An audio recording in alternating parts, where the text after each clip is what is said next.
Quelle joie de vous retrouver pour la suite du chapitre 11 du premier livre des rois. Alors la semaine dernière, on a vu le roi Salomon avec ses 1000 femmes et concubines, son harem immense, mais un harem bien entendu qui l'a détourné de Dieu, qui l'a conduit vers l'idolâtrie. Alors ce péché va entraîner la chute de Salomon et mettre fin à son règne de paix en lui suscitant 3 ennemis redoutables. Alors c'est ce qu'on va voir cette semaine. On va lire donc dans 1 roi chapitre 11, nous serons dans les versets 14 à 43. L'Éternel suscita un ennemi à Salomon, Hadad, l'Édomite, de la race royale d'Édom. Dans le temps où David bâtit Édom, Joab, chef de l'armée, étant monté pour enterrer les morts, tua tous les hommes qui étaient en Édom. Il y resta 6 mois avec tout Israël, jusqu'à ce qu'il en ait exterminé tous les hommes. Ce fut alors qu'Hadad prit la fuite avec les Édomites, serviteurs de son père, pour se rendre en Égypte. Hadad était encore un jeune garçon.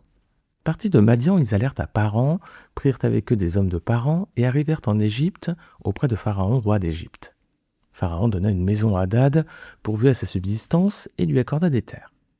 Hadad trouva grâce aux yeux de Pharaon, à tel point que Pharaon lui donna pour femme la sœur de sa femme, la sœur de la reine Tachpénès. La sœur de Tachpénès lui enfanta son fils Génubat. Tachpénès le sévera dans la maison de Pharaon, et Génubat fut dans la maison de Pharaon, au milieu des enfants de Pharaon. Lorsqu'Hadad apprit en Égypte que David était couché avec ses pères et que Joab, chef de l'armée, était mort, il dit à Pharaon « Laisse-moi aller dans mon pays. » Et Pharaon lui dit « Que te manque-t-il auprès de moi pour que tu désires aller dans ton pays ?» Il répondit « Rien, mais laisse-moi partir. » Dieu suscita un autre ennemi à Salomon, Raison, fils d'Aliada, qui s'était enfui de chez son maître Hadadézer, roi de Tsoba. Il avait rassemblé des gens auprès de lui, et il était chef de bande lorsque David massacra les troupes de son maître. Ils allèrent à Damas et s'y établirent, et ils régnèrent à Damas. Il fut un ennemi d'Israël pendant toute la vie de Salomon, en même temps qu'Hadad lui faisait du mal, et il avait Israël en aversion. Il régna sur la Syrie. Jéroboam aussi, serviteur de Salomon, leva la main contre le roi. Il était fils de Nébat, Éphratien de Tséréda, et il avait pour mère une veuve nommée Tsirua. Voici à quelle occasion il leva la main contre le roi. Salomon bâtissait Milo, et fermait la brèche de la cité de David son père. Jéroboam était fort et vaillant, et Salomon, ayant vu ce jeune homme à l'œuvre, lui donna la surveillance de tous les gens de corvée de la maison de Joseph. Dans ce temps-là, Jéroboam, étant sorti de Jérusalem, fut rencontré en chemin par le prophète Akija de Silo, revêtu d'un manteau neuf. Ils étaient tous deux seuls dans les champs. Akija saisit le manteau neuf qu'il avait sur lui, le déchira en 12 morceaux, et dit à Jéroboam « Prends pour toi 10 morceaux, car ainsi parle l'Éternel, le Dieu d'Israël. Voici, je vais arracher le royaume de la main de Salomon, et je te donnerai 10 tribus. Mais il aura une tribu à cause de mon serviteur David, et à cause de Jérusalem, la ville que j'ai choisie sur toutes les tribus d'Israël. Et cela parce qu'ils m'ont abandonné, et se sont prosternés devant Astarté, divinité des Sidoniens, devant Kémosh, dieu de Moab, et devant Milcom, dieu des fils d'Ammon.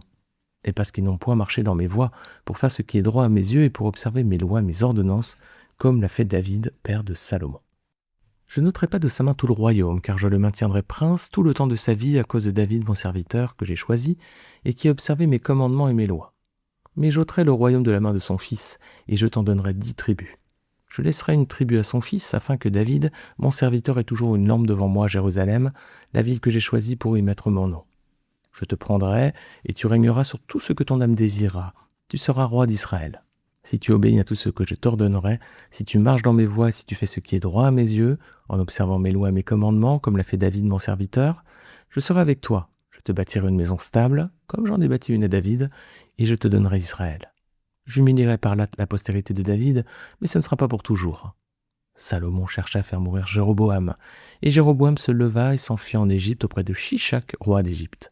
Il demeura en Égypte jusqu'à la mort de Salomon. Alors j'avais indiqué qu'on lirait jusqu'à la fin du chapitre, il reste aux 3 versets, mais on va s'arrêter là après. Les 3 derniers suivants parlent de la mort de Salomon, mais c'est ce qu'on verra dans le prochain épisode. Alors ici, on voit que l'Éternel va susciter 3 ennemis à Salomon. Alors le règne de Salomon était distinct de celui de son père. David avait été en guerre toute sa vie. Alors souvent contre des ennemis d'extérieur, c'est notamment contre les Philistins, souvent. Vous pouvez relire 2 Samuel chapitre 5 par exemple à ce sujet.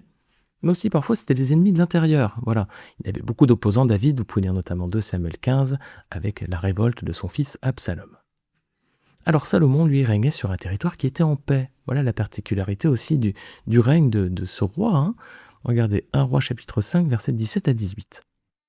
Tu sais que mon père David n'a pas pu construire de maison pour l'Éternel, son Dieu, à cause des guerres qu'on lui a livrées de tous les côtés jusqu'à ce que l'Éternel lui ait soumis ses ennemis. Désormais, l'Éternel, mon Dieu, m'a donné du repos de tous les côtés. Plus d'adversaires, plus de malheurs qui menacent. » Alors voilà, Salomon résume bien ici l'histoire récente d'Israël. David a livré de nombreux combats de tous côtés, et ensuite, lui a pu profiter d'une période de repos. Il n'a plus d'adversaires, plus de malheurs qui l'entourent. Donc Salomon aurait dû vivre jusqu'à sa fin dans la paix et la tranquillité, mais à cause de son péché, la paix va s'éloigner définitivement de son trône. Il va devoir donc affronter 3 ennemis, 2 venus de l'extérieur et 1 venu de l'intérieur. Alors on va regarder qui ils sont. Tout d'abord le premier, versets 14 à 22, c'est le premier adversaire. Qu'est-ce qu'on sait de lui ? Déjà il s'appelle Hadad, son nom signifie puissant, tranchant ou féroce. Voilà, ça en dit assez long sur sa personne. C'est un Édomite, donc il est de la descendance d'Ésaü. Vous savez que Édom, c'est la descendance d'Ésaü, le frère de Jacob. Alors si vous ne savez pas, c'est l'occasion de relire le chapitre 36 de la Genèse. Alors on sait aussi que c'est un homme qui est de sang royal, ce qui va lui permettre d'avoir une place privilégiée auprès de Pharaon lorsque cet homme Hadad va s'enfuir en Égypte. Alors versets 15 à 16, son histoire débute au temps où David remporta une victoire éclatante contre Édom. Alors à ce moment-là, Joab, qui était donc le chef de l'armée de David, on a vu beaucoup de traits de sa personnalité lorsqu'on a étudié les 2 livres de Samuel et aussi les premiers chapitres du livre des rois. Joab était resté 6 mois pour tuer tous les hommes de ce peuple. Regardez avec moi, 2 Samuel 8, versets 13 à 14, c'est cet épisode dont il est fait référence ici. David se fit encore un nom lorsqu'il revint de sa victoire sur les Syriens, au nombre de 18 000 dans la vallée du Sel. Il établit des garnisons dans Édom, il en posta dans tout Édom. Édom tout entier fut asservi à David. L'Éternel protégeait David partout où il allait. Alors, Hadad, donc, c'était encore un jeune homme à cette époque, il s'était enfui en Égypte avec des serviteurs de son père. Pharaon l'avait alors accueilli et lui avait donné une maison, des terres, et comme ça ne suffisait pas, il lui avait aussi donné la sœur de sa femme en mariage. Bon, Hadad était vraiment un personnage incontournable à la cour de Pharaon de cette époque. Il avait eu ensuite un enfant avec cette femme. Son fils s'appelait Genubat. Alors, c'est un nom qui signifie vol ou larcin. Alors, c'est un drôle de nom, qu'en dit long à la fois sur son père, pour donner un nom pareil à son fils, mais aussi peut-être sur le caractère de l'enfant, parce que dans la Bible, souvent, le nom, et lorsqu'on le traduit, ça reflète souvent des traits de personnalité. Alors, malgré tout, on ne sait plus grand-chose après sur Genubat, sinon qu'il avait été élevé à la cour de Pharaon. Alors, lorsqu'Hadad apprend la mort de David et de Joab, il décide de rentrer dans son pays. Il va alors devenir l'ennemi du successeur de David, donc de Salomon. Alors ça, c'est le premier personnage. Le deuxième, versets 23 à 25, il y a un deuxième ennemi qui arrive, c'est une punition pour l'idolâtrie de Salomon. Et ce personnage s'appelle Rezon, R-E-Z-O-N. Alors, qu'est-ce qu'on sait de lui ? Eh bien que c'est un serviteur du roi de Tsoba à Hadadézer. Et il avait pris la fuite lorsque David avait battu son maître. Alors là encore, on trouve cet épisode dans 2 Samuel chapitre 8, mais cette fois c'est les versets 3 à 8. On lit que David battit Hadadézer, fils de Rehob et roi de Tsoba, lorsqu'il alla rétablir sa domination sur l'Euphrate. David lui prit 1700 cavaliers et 20 000 fantassins. Il mutila les jarrets de tous les chevaux de trait pour ne conserver que 100 attelages. Les Syriens de Damas vinrent au secours d'Hadadézer, le roi de Tsoba, et David battit 22 000 d'entre eux. David posta des garnisons chez les Syriens de Damas. Les Syriens furent asservis à David et lui payèrent un tribut. L'Éternel protégeait David partout où il allait. David prit les boucliers en or que portaient les serviteurs d'Hadadézer et les amena à Jérusalem. Le roi David prend encore une grande quantité de bronze à Bétac et à Bérotaï, ville qui appartenait à Hadadézer. Alors, verset 24, on voit ensuite que Rezon avait réuni une troupe autour de lui et il régnait à présent sur la ville de Damas en Syrie. Alors, ils avaient sans doute profité de la mort de nombreux hommes de cette ville dans les combats qu'on vient de mentionner. Il y en avait 22 000 d'entre eux qui étaient morts. Alors, comme Hadad, Rezon fut un ennemi de Salomon et ils avaient un point commun, c'était de détester Israël. Alors dans la parole, les amis, ceux qui détestent Israël et qui veulent éradiquer ce peuple sont toujours des ennemis qui s'opposent au plan de Dieu.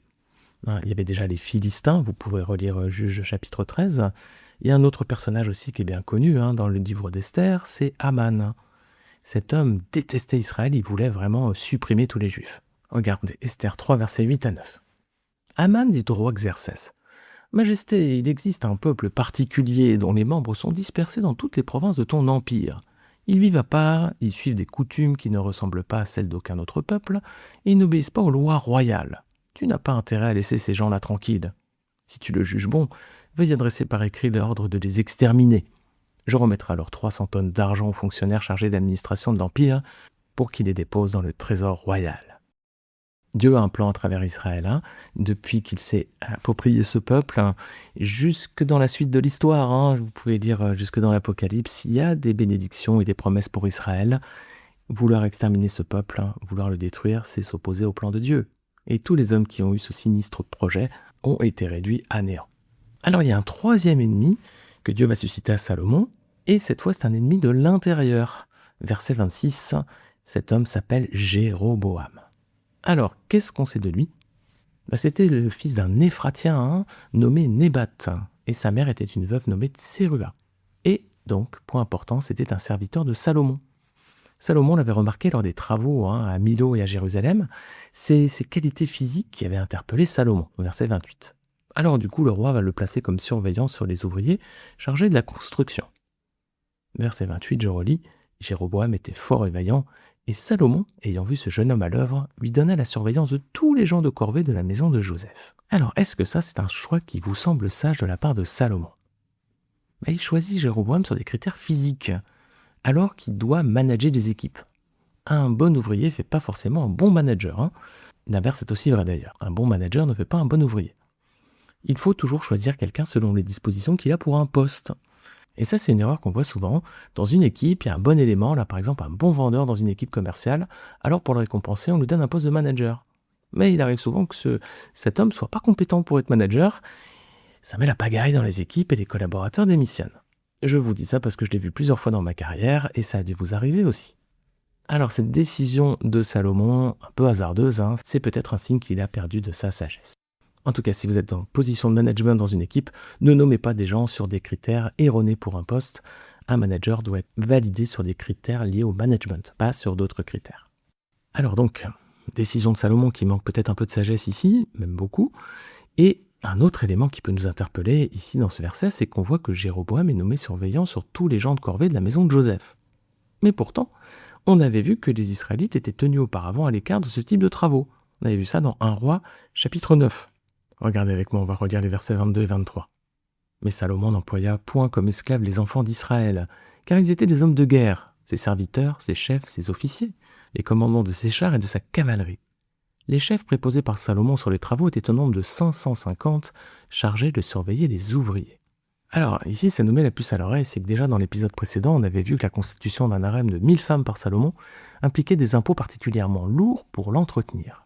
Et ici, à présent, on voit que Salomon employait dorénavant des hommes d'Israël pour des travaux.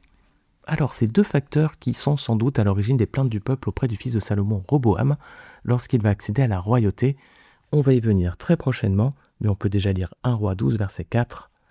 Le peuple dit à Roboam, « Ton père a rendu notre joug dur. Maintenant allège cette rude servitude et le joug pesant que nous a imposé ton père, et nous te servirons. » Alors il va se passer un événement important ici, versets 29 à 39, c'est que la royauté va être annoncée à Jéroboam par le prophète Akija. Akija rencontre Jéroboam dans un champ, Akija a un manteau neuf, il va l'arracher en 12 pièces et en donner 10 morceaux à Jéroboam, ce qui va symboliser en fait 10 tribus. Alors Dieu explique la raison de cette sentence au verset 23, Salomon et le peuple ont été idolâtres, ils se sont égarés et ils ont abandonné ses commandements et ses lois. Alors, malgré tout, Dieu est bon et fidèle. Selon sa promesse faite à David, il ne va pas retirer entièrement la royauté à sa descendance. Alors, cette promesse, il l'avait faite à David dans 2 Samuel 7, versets 12 à 16. On va les relire. « Quand tes jours seront accomplis et que tu seras couché avec tes pères, j'élèverai ta postérité après toi, celui qui sera sorti de tes entrailles, et j'affermirai son règne. Ce sera lui qui bâtira une maison à mon nom, et j'affermirai pour toujours le trône de son royaume. Je serai pour lui un père, et il sera pour moi un fils. S'il fait le mal, je le châtierai avec la verge des hommes et avec les coups des enfants des hommes. Mais ma grâce ne se retirera point de lui, comme je l'ai retiré de Saül, que j'ai rejeté devant toi. Ta maison et ton règne seront pour toujours assurés, ton trône sera pour toujours affermi. » Alors cette promesse, en fait, elle allait au-delà de Salomon. Elle parlait de Jésus, le fils de David. C'est lui dont le trône sera affermi pour toujours et dont le règne n'aura pas de fin. Regardez avec moi Luc 1, versets 32 à 33. Voici que tu seras enceinte, tu mettras au monde un fils et tu lui donneras le nom de Jésus. Il sera grand et sera appelé fils du Très-Haut. Et le Seigneur Dieu lui donnera le trône de David, son ancêtre. Il régnera sur la famille de Jacob éternellement, son règne n'aura pas de fin. Donc la promesse faite à David, elle est bien au-delà de Salomon, elle allait jusqu'à Jésus-Christ. Alors Dieu va expliquer à 3 reprises pourquoi il conserve un reste à la descendance de Salomon. Premièrement, au verset 32, c'est à cause de David et de Jérusalem. Ensuite, il rappelle au verset 34 que c'est à cause de David. Et au verset 26, il redit que c'est à cause de David et de Jérusalem. Donc Dieu dit à 3 reprises pourquoi il conserve donc un reste à David. Et en parallèle, il va poser aussi 3 conditions que Jéroboam devra respecter pour conserver la royauté. Regardez, à partir des versets 37 à 38, donc Dieu donne la royauté à Jéroboam, mais il va fixer, regardez, 3 conditions pour qu'il la conserve. Je vais relire le verset 38 qui dit « Si tu obéis à tout ce que je t'ordonnerai, si tu marches dans mes voies, si tu fais ce qui est droit à mes yeux en observant mes lois et mes commandements, comme l'a fait David mon serviteur, je serai avec toi. Je te bâtirai une maison stable, comme j'en ai bâti une à David, et je te donnerai Israël. » Donc 3 conditions. Jéroboam doit obéir à tout ce que Dieu lui ordonne, il doit marcher dans ses voies et faire ce qui est droit aux yeux du Seigneur, en observant ses lois et ses commandements, comme l'a fait David. Alors, conséquence, le Seigneur, versets 38 à 39, lui donnera une maison stable, mais il le prévient toutefois que ce ne sera pas pour toujours. Regardez bien ce qu'il dit. « Je serai avec toi, je te bâtirai une maison stable, comme j'en ai bâti une à David, et je te donnerai Israël. J'humilierai par là la postérité de David, mais ce ne sera pas pour toujours. » Là, vous voyez la différence ici. Contrairement à la promesse de Dieu faite à David, là ici, Jéroboam, malgré tout, sait, Dieu lui annonce d'avance que ce sera une royauté temporaire. Dieu annonce d'avance la suite de l'histoire. Alors, verset 40, Salomon cherche à faire mourir Jéroboam. Oui, l'Éternel lui avait révélé précédemment que la royauté serait remise à l'un de ses serviteurs. C'était au verset 11 qu'on n'a pas lu aujourd'hui, mais c'est un petit peu plus haut dans le chapitre. L'Éternel avait dit alors à Salomon, « Puisque tu as agi de cette manière et que tu n'as pas respecté mon alliance ni les prescriptions que je t'avais données, je vais t'arracher la royauté et la donner à ton serviteur. » Donc Salomon le savait, et là on voit que Salomon, le roi de paix, va à présent chercher à tuer un homme et à s'opposer au plan que Dieu lui a révélé. Quelle déchéance morale, les amis, pour ce grand roi d'Israël. Alors face à cela, Jéroboam il est en danger, il va s'enfuir en Égypte auprès du roi Shishak, et comme à date, il va rester auprès du pharaon jusqu'à la mort du roi d'Israël. Alors dans la suite de l'histoire, Jéroboam va donc être roi, mais il va se montrer incapable de respecter les 3 conditions que Dieu lui a fixées. Il va devenir ainsi l'exemple du mauvais roi par excellence, et à chaque fois il sera même cité comme un exemple de mauvais roi dans toute la suite de l'histoire à chacun de ses successeurs. Alors, ce chapitre 11, il se termine donc en montrant la déchéance de Salomon à la fin de sa vie. Malgré tout, il restera comme le roi sage par excellence, malgré tout. Ce qui nous amène une question. Que dit la Bible sur la sagesse et l'intelligence, ses amis? Est-ce qu'il y a un lien entre les deux? Si oui, lequel? Ou est-ce que finalement ils sont en opposition? C'est ce que je vous propose de voir la semaine prochaine, les amis. On verra tout ça dans le prochain épisode, lorsqu'on abordera la fin de ce chapitre avec la fin de vie de Salomon. Voilà, j'espère que cet épisode vous aura édifié, j'espère qu'il vous aura fait méditer sur la parole de Dieu et qu'il vous aura donné surtout envie de mieux connaître le Seigneur et Sauveur Jésus-Christ, celui vers qui tendaient toutes les promesses de Dieu faites à David. Les amis, on se retrouve la semaine prochaine. Dieu voulant, j'ai hâte de vous retrouver pour la suite de ce chapitre. À très vite!